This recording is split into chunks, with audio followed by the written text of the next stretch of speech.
Welcome to the SSPX Podcast. During this week, we are revisiting 5 lectures given by Father Daniel Themann, the rector of Holy Cross Seminary in Australia, about the history of the Society of St. Pius X. These were given on the occasion of the 50th anniversary of the SSPX in November 2020. Today's lecture is the third in the series and covers the Episcopal Consecrations.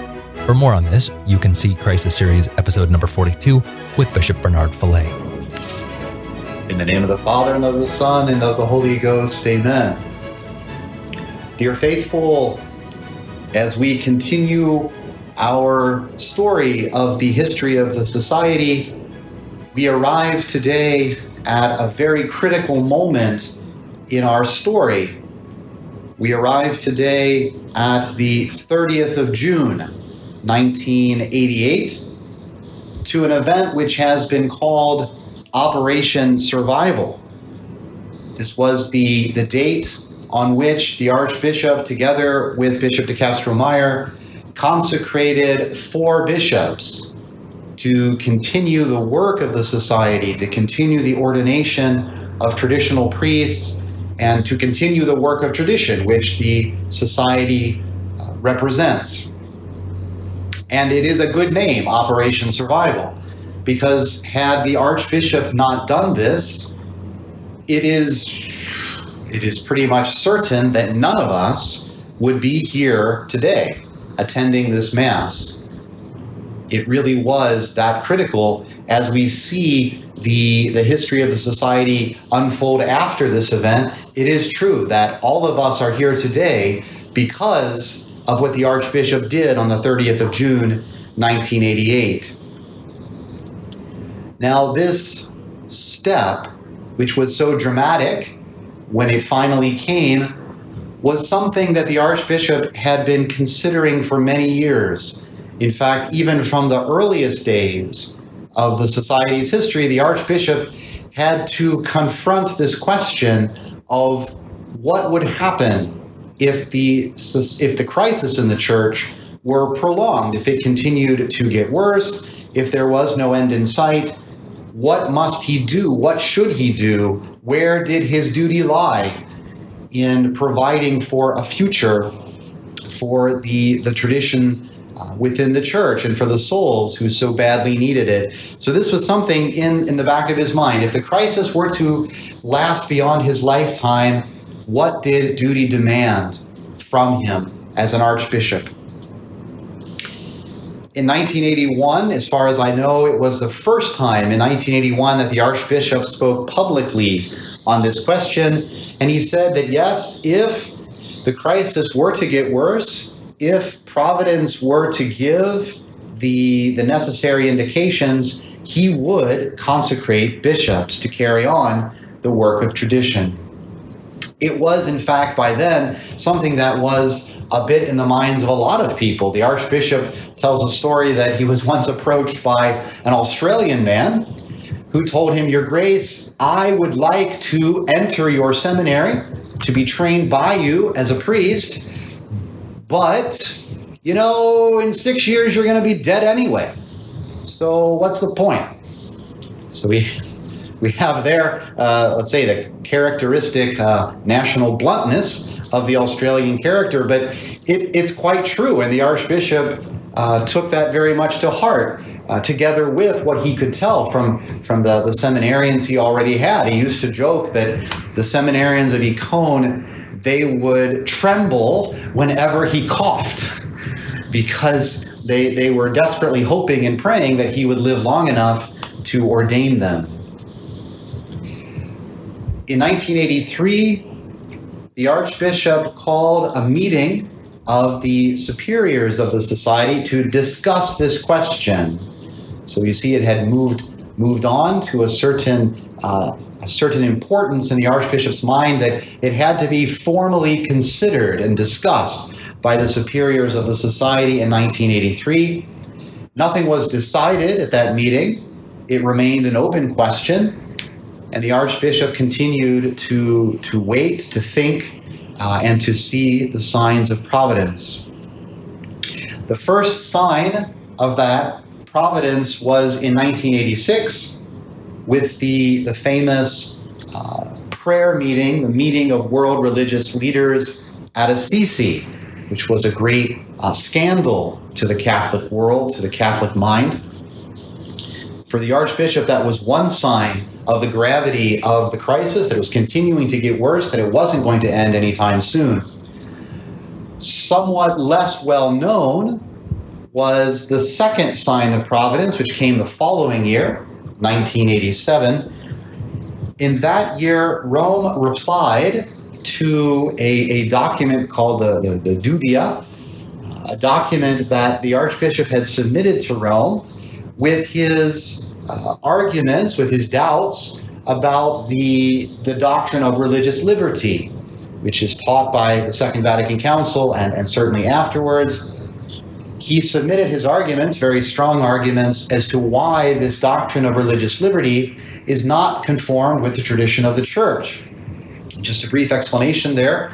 The religious liberty as a doctrine says that the governments of the world are meant to be neutral in matters of religion.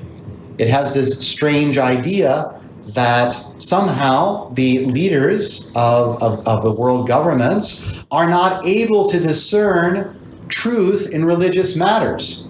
And so the government has it's the normal order of things, the intended order of things by God, that governments be neutral. And of course, this is not at all the mind of the Church.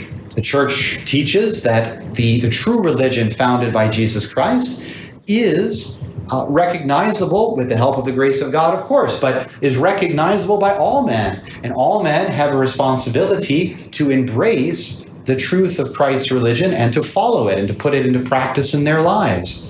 It is not the order intended by God that governments are somehow dispensed from the responsibility of organizing their countries and governing their citizens according to the precepts of the gospel. They do precisely have that duty.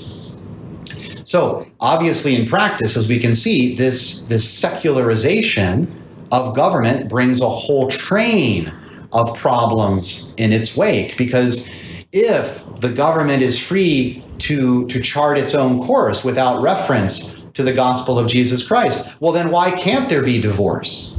Why can't that be legal? Etc., etc. Why should we teach religion in public schools, which always was the practice in Catholic countries at least, to teach religion in public schools, to teach the Catholic religion. But if the state is meant to be secular, well, then what follows is a secularization of society. So in any case, Rome responds to the Archbishop's document with the following statement: religious liberty is unquestionably a novelty, which is nevertheless in full conformity with the tradition of the Church. So the Archbishop sees what is quite obviously a contradiction in this reply from Rome, and for him this was extremely significant. A book that you know probably very well, They Have Uncrowned Him. This is a book the Archbishop writes at this time because of this reply from Rome. And this was the second sign of providence that the Archbishop considered very significant. And so at the ordination sermon in June of that year, June of 1987, he says that providence seems to be giving him the signs that he needs. So it's a real warning that this consecration of bishops is likely to happen. Rome learns of this statement of the Archbishop, and Rome is extremely nervous. And it doesn't take time at all, any time at all. It only takes about 2 weeks for Rome to approach the Archbishop in order to begin a series of negotiations to see what can be worked out, if you will. And what follows is an entire year of negotiations with Rome on this question of the consecration of bishops. Obviously, we cannot go into all of those details. The key point that I will say, though, is that during this whole year of negotiation and discussion, what the Archbishop is trying to discern is the following. Are the Roman authorities and the society entering into these discussions with similar goals. The Archbishop did not really think they were approaching the discussions with similar theological principles. That's quite obvious from the meeting at Assisi and from the reply to the Archbishop's dubia. That would have been a complete naive perspective for the Archbishop to have. It wasn't a question about whether they had the same theological principles. It's obvious that they did not. But did they have the same goals, at least as far as these discussions were concerned? And in the Archbishop's mind, the goals of these two discussions, the goal of the resolution of these discussions would be to express the society's Catholic character. The society had been slandered for years as being schismatic, as being revolutionary, and the Archbishop was extremely happy for the chance to express in a concrete way what he had already expressed so many times, that we do not have a schismatic spirit, that we are Catholics, that we do want to be submitted to the Pope. So, on the one hand, to express the society's Catholic spirit, but at the same time, second goal, to allow the society the ability to live its Catholic life, to protect the society, to allow the society to live according to the traditions of the Church. So, goal one, to express the society's character, but goal number two, to protect the society so that it could actually live its Catholic character. So these are the two goals in the mind of the Archbishop. Does Rome share those goals? In December of 1987, a good statement by the Archbishop, which I think expresses very well what his perspective was, December 1987, if Rome really wants to give us true autonomy, like we have now, but with our submission, we would like to be submitted to the Holy Father, and we have always wished for it. If Rome agrees to let us try this experiment of tradition, there will no longer be any problem, unquote. So halfway through this year of discussions, the Archbishop makes this statement, which expresses very well his perspective on what these discussions are all about. But is that what Rome wants? That's the question. Or is Rome's goal merely to gain leverage over the society so as to eventually transform it into just another Novus Ordo institution? That is to say, another religious institution, another congregation with a Novus Ordo mindset, which is advancing the revolution in the Church. Is that what Rome wants? Now, what does become very clear as the negotiations drag on is that Rome is desperately trying to avoid giving the society its own bishop. That becomes very clear.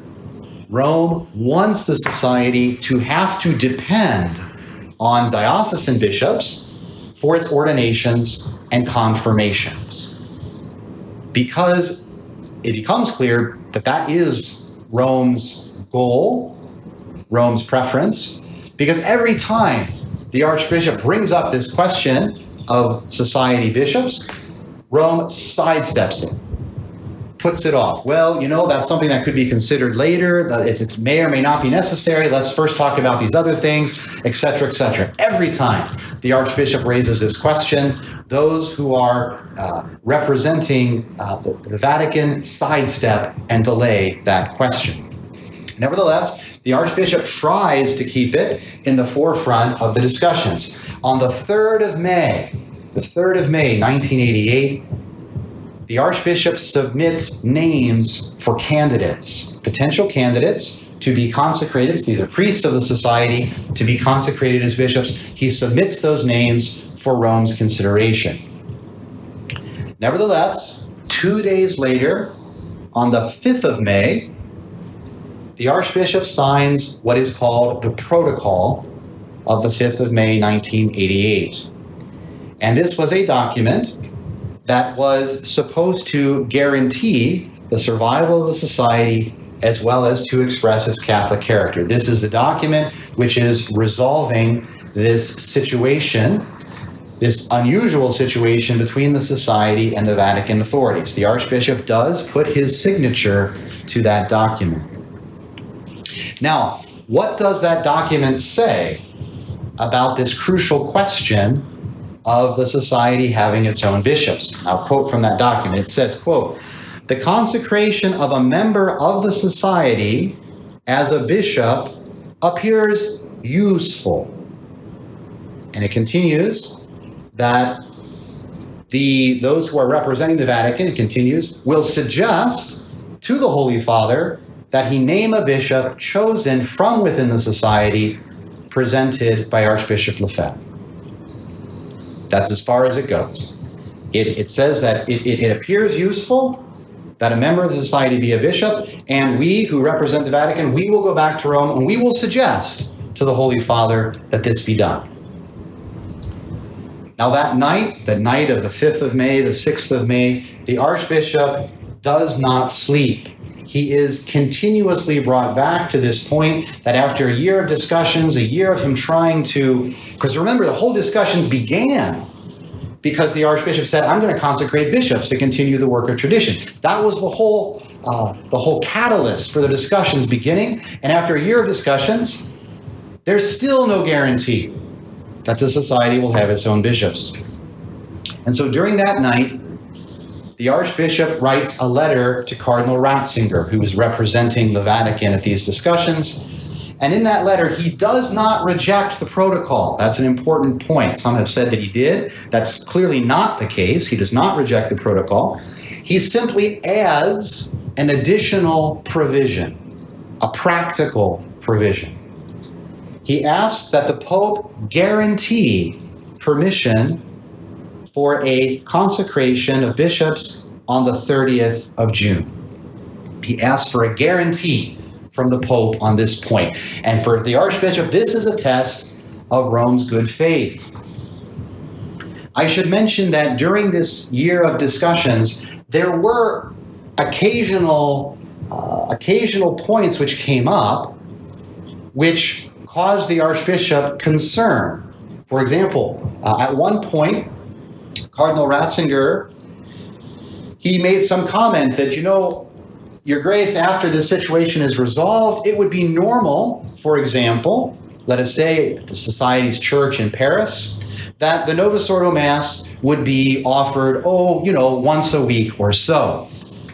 The Archbishop, of course, did not agree to that, but it's interesting, there were occasional comments, even during this year of discussions, which gave the Archbishop a certain sense of the context in which Rome was trying to sidestep and delay the question of bishops. And so he wants this promise from the Pope as a proof of Rome's good faith. Again, it has been said by some that the Archbishop wrote to Cardinal Ratzinger the next day because he realized that he had to reject the protocol because he had inadvertently somehow compromised on the faith. The protocol was a compromise on the faith, and so he had to reject it. He did not reject it, and certainly the Archbishop never thought that he had compromised on the faith, as if the Archbishop was not intelligent enough to recognize a compromise on the faith before he would sign the document. But the Archbishop explicitly said afterwards, and again I will quote him, he describes the protocol as, quote, good in itself. It is acceptable. If it were not, I would not have signed it in the first place. That is sure, unquote. So it's not that the Archbishop realized that he had compromised on the faith. It's that the Archbishop was realizing better and better the implications of this omission of any lack of a guarantee of a bishop. So now some time intervenes while Rome discusses this new element that the Archbishop has introduced. And the Archbishop uses that time on the 30th of May. He calls a meeting with the leaders of the various traditional Catholic congregations that are the allies, we might say, of the Society, part of the family of tradition, Benedictines and Dominicans and Carmelites, etc. The Archbishop calls a meeting of the superiors of those congregations. And he wants to discuss what should we do if Rome does not agree. If Rome does not guarantee us a bishop, what should we do? I must somewhat humbly admit that at this meeting, opinion was divided among the priests who were present representing these various congregations.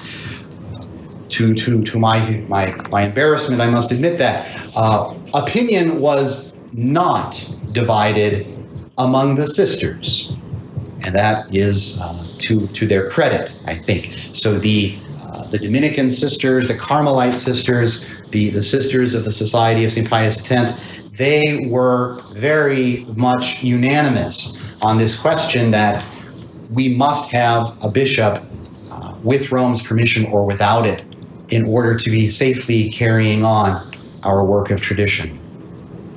During that very meeting, the Archbishop receives word from Rome that Rome has rejected all of the candidates that the Archbishop had suggested as being future bishops. Rome had rejected all of them.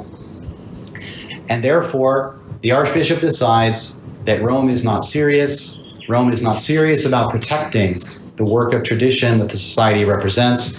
And so the society will go ahead, in any case, with what is required for the protection of souls and the work of tradition. Now, as we know, after the consecrations, Rome claimed that the Archbishop had committed a schismatic act by consecrating these 4 bishops. Now, it's obviously not true, but it does call for a certain comment. What is ironic, and this is a bit of a footnote, if you will, what is ironic is that Rome thinks that the mere consecration of bishops constitutes a schismatic act because of Rome's belief in this new idea of collegiality.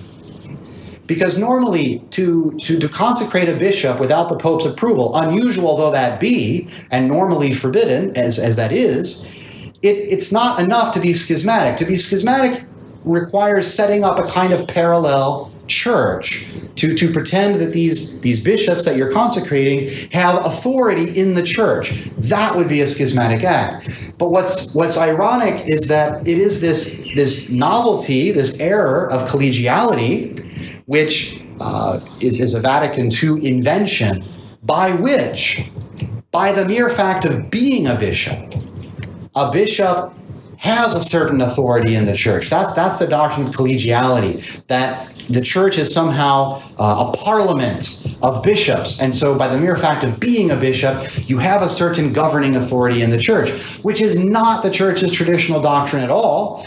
But it's interesting to see and ironic that it's Rome being tripped up by its own erroneous theology, which makes them think that the Archbishop's act is schismatic. But by no traditional understanding of schism is this a schismatic act, because the Archbishop is not setting up a parallel church. He's not pretending that his bishops have any authority in the church, and he was as clear could be on that point. So by no traditional understanding of schism is this a schismatic act. That's one little footnote. Of course, Rome, after the consecrations, Rome excommunicates the Archbishop because he committed this act, and that also demands a little comment. It's certainly true. No one would ever deny that consecrating a bishop without the Pope's approval is normally not allowed. It's normally a very serious crime even to consecrate a bishop without the Pope's approval. This is not normal, and everyone knows that. However, an excommunication is a punishment which the Church gives for certain grave sins, not for all grave sins, obviously, but for certain grave sins, it is a punishment that the Church imposes. But the society made this point, and this is why the society never recognized the excommunication, is because it was not a grave sin what the Archbishop did, not in this context. Because what Rome was actually asking the Archbishop to do, in the concrete, not in the abstract, but in the concrete, in the real circumstances, what Rome was asking the Archbishop to do was to abandon the souls that were protected by the society so that those souls could be swept into the modernist current that was destroying the church and destroying souls. That's concretely what Rome was asking the Archbishop to do. So this disobedience to the Pope was not real. It was apparent, but it was not real, because in certain circumstances, we have to obey God rather than men. I will also point out another little footnote, if you will.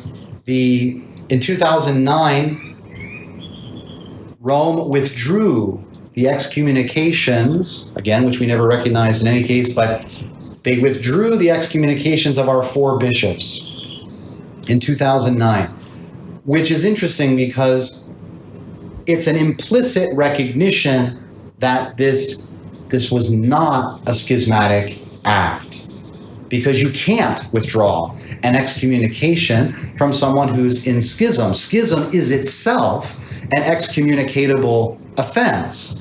So you can't withdraw an excommunication from someone who's in schism.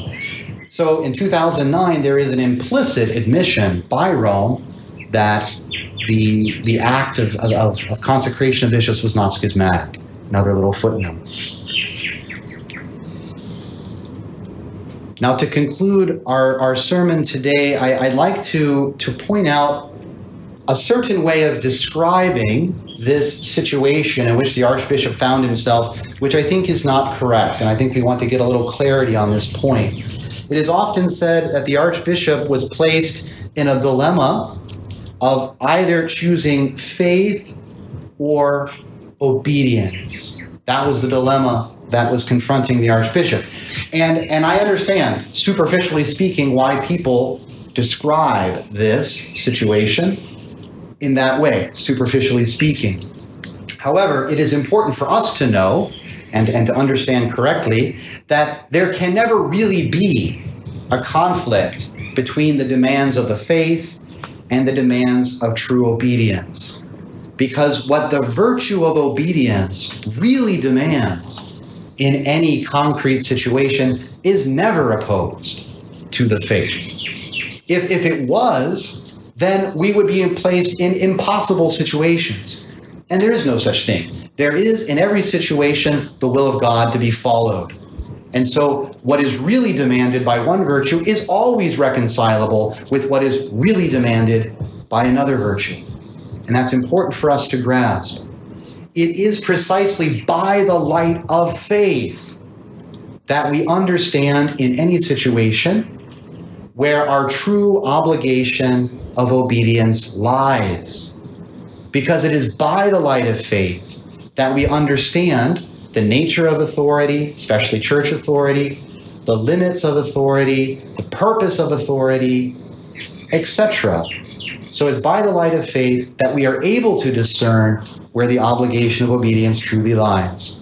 And that's very important for us to understand. And it is by the faith also that we know that sometimes we must obey God rather than men. It's a direct quote from the Acts of the Apostles. That is clearly a very, very delicate thing to do. To be placed in such a situation is always a very delicate and I would even say dangerous position to be in. Because how easy it would be, of course, how easy it would be to follow our own will, to follow our own agenda, and to justify it by saying that, well, I must obey God rather than men. It is a very, very dangerous and delicate thing to do. Nevertheless, if we admit what is quite obviously a Catholic principle, that all authority comes from God, and that men have their authority delegated from God, and that men can fail. men can abuse their authority, so that sometimes it is necessary to obey God rather than men, and that is the will of God, and that is the virtuous path. If we admit that principle, which is clearly a Catholic principle, well, there are going to be extraordinary situations, extraordinary crises, where we are going to have to obey God rather than men. And it is humility and it is courage to do what is necessary in those situations. In a time of crisis, in an extraordinary situation, as delicate as that discernment may be, the necessity of making that discernment is inescapable. It is inescapable. I will also, and we will close with this, I will point out that historically speaking, if we see how events played out following 1988, it is interesting, tragic, but interesting to see that the consecration of these bishops was a point of departure, a point of separation between some of those who had been consistent and faithful to the principles of the society, and which are, we hope, just the principles of the church, not our own principles. But it was a point of departure, a point of separation between the society and certain people. Those who did not accept the Archbishop's decision, who no longer continued to work with the society. Some priests obviously left the society because of this event. It was a point of departure, not just, let us say, concretely in their not belonging to the society anymore, but at the level of principle. And it's interesting because it didn't need to be that way. It didn't need to be that way. This decision that the Archbishop made was a very delicate one. We can see that. He took his time. He knew that he was making a decision that was going to impact souls for years, our souls, those of us here today. And that was very serious business. The Archbishop took his time. So it is possible that those who felt the Archbishop had made the wrong decision on this one question, nevertheless could have kept all of the right principles. That's possible. There's no reason why that could not have been. We disagree with the Archbishop on this particular decision, but obviously we continue to accept all of the traditional principles, the understanding of the crisis of the Church for what it is. They could have kept all of that. It's also possible that in the years that followed, as events bore out the wisdom and the appropriateness and the necessity of the Archbishop's decision, it would have been possible for these people later on to say, oh, you know what, that was the right decision. As so many have, I would say, as so many priests and even bishops today have come to see the Archbishop's decision as correct and have even then, let's say, moved to adopt the understanding of the crisis of the Church that the society has. We see priests and bishops doing that since 1988. But for those who did not accept the decision in 1988, the fact is that they have never accepted it since. And more tragically, and again, this was not necessary, but it is how it played out historically, they have changed their principles or their understanding of the crisis in the Church. They have either changed their principles by saying that obedience to the Pope is something that is necessary at all times, no matter what, which is clearly not true. But nevertheless, their principles have become distorted on that point. Or, while keeping the principles, the correct principles, they have changed their understanding of the crisis to say, well, the crisis is not so bad. And so while we accept in theory that it may be necessary to disobey the Pope in certain circumstances, this is not it, because the crisis is not that bad. It didn't have to be that way. But that is how it has played out, very sadly, for those who did not accept the Archbishop's decision on this point. So we will leave it there for today. we have to thank the Archbishop and, of course, thank God, who provides, of course, the Archbishop with the grace he needed to make this decision, the courage, the humility, the prudence to make this decision, which has enabled us to be here today. And we have to ask God as well for the grace to be faithful to the Archbishop's legacy, which, of course, the Archbishop will be the first to say it's not his legacy. It's merely a question of fidelity to the Church, to its dogmas, to its moral life, and to its liturgy. So we have to pray to God that we may continue to use the gifts, the treasures that we only have because of the Archbishop's courageous decision on the 30th of June, 1988.